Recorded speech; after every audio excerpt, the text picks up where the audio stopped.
The Imperial Challenge is back, and we were at the finish line talking with racers. Phil Lindemann, Krystal, 93 News. First, breaking news from the Heeney area, where fire crews are monitoring a grass fire and smoldering hay bales near mile marker 4 on Heeney Road. Steve Lipsher with Summit Fire EMS. The rancher up there was burning some discarded hay bale wrappers, and embers from those escaped his burn barrel and ignited some scalped, dried hay meadows. Pushed by pretty strong winds, the fire ran quite a few acres across the Kenor Meadows open space, which is actually county-owned land that's leased back to the rancher. No structures have been damaged, and nearby livestock were safely moved. Those hay bales, once they start, they're very tenacious, and it's really hard to put them out. And they smolder, and they put up a ton of smoke. This is the second local wildfire in the past 24 hours after a small blaze near the Summit shooting range in Dillon yesterday. We're probably a couple weeks, 3 weeks ahead of schedule in terms of our melt out this year,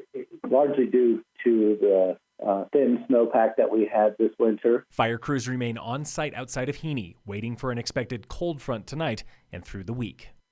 I-70 weekend traffic is slowly tapering off as ski season winds to a close. Just shy of 119,000 vehicles passed through both sides of the Eisenhower Tunnel Friday through Sunday, down nearly 16% compared to last weekend, the slowest weekend there in a month on the mountain corridor.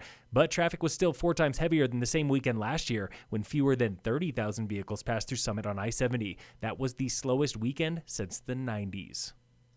Sales tax revenue is breaking records in the town of Frisco for 9 months straight. Since June last year, the town has collected $8.83 million.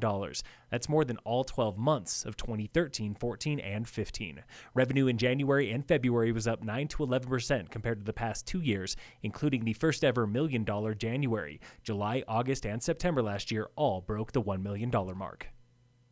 More than 1 in 2 Summit locals are partially vaccinated today, and 1 in 3 people statewide have at least 1 dose against COVID-19.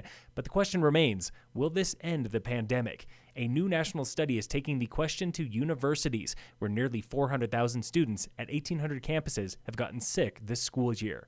22-year-old Olivia, a pre-med senior at CU Boulder. If the coronavirus is something that's going to be persistent, possibly yearly thing like the flu, I think the research is going to be really important for hopefully producing not only more efficacious vaccines, but educating people in the general public on the effects of the vaccine and also the virus as well. Researchers in this study picked colleges because they mimic small cities, suggesting that what happens on campus reflects the nation for vaccination, social activity, and virus spread. The study is ongoing. Day 1 of the Imperial Challenge is in the books, and take it from race director Jeff Westcott, it is good to be back. It's making me feel like last year never happened. We're right back into it, and it's thrilling to be interacting with racers, athletes, and a lot of good energy out here. About 70 athletes rode bikes from Airport Road to Peak 7 Base area and then skinned to the top of Imperial Chair before skiing back down. Local racer Chris Tatro got one of the fastest times, finishing in 1 hour 40 minutes. A little windy up top, but warm, nice. Glad to think we raced today versus tomorrow. I think it's supposed to be a little snowy, so yeah, it's my third race. Felt awesome. Jennifer Tilley of Carbondale was on a split board, racing the challenge for the first time. I've been skinning all winter, so I was like, I might as well combine the two, have some fun. And my boyfriend's done it before, and so he's like, you should do it. Also on a board was Eugenio Perez of Frisco, hanging out with his cheering section. Yeah, it was fun to come down, and I had a blast. It was fun. Yep, I just came out actually just like about 10 minutes ago to kind of catch the end of the race here. Racing continues tomorrow with your super speedy spandex skiers, the open and age division athletes, with times expected under 1 hour 30 minutes. In sports, the Avalanche play the Coyotes tonight at 7. The Nuggets face the Warriors at 8 on ESPN. And in local sports, brought to you by American Family Insurance, the Weiss Agency, Summit High Boys Soccer plays Rifle away today. Phil Lindemann, Krystal, 93 News.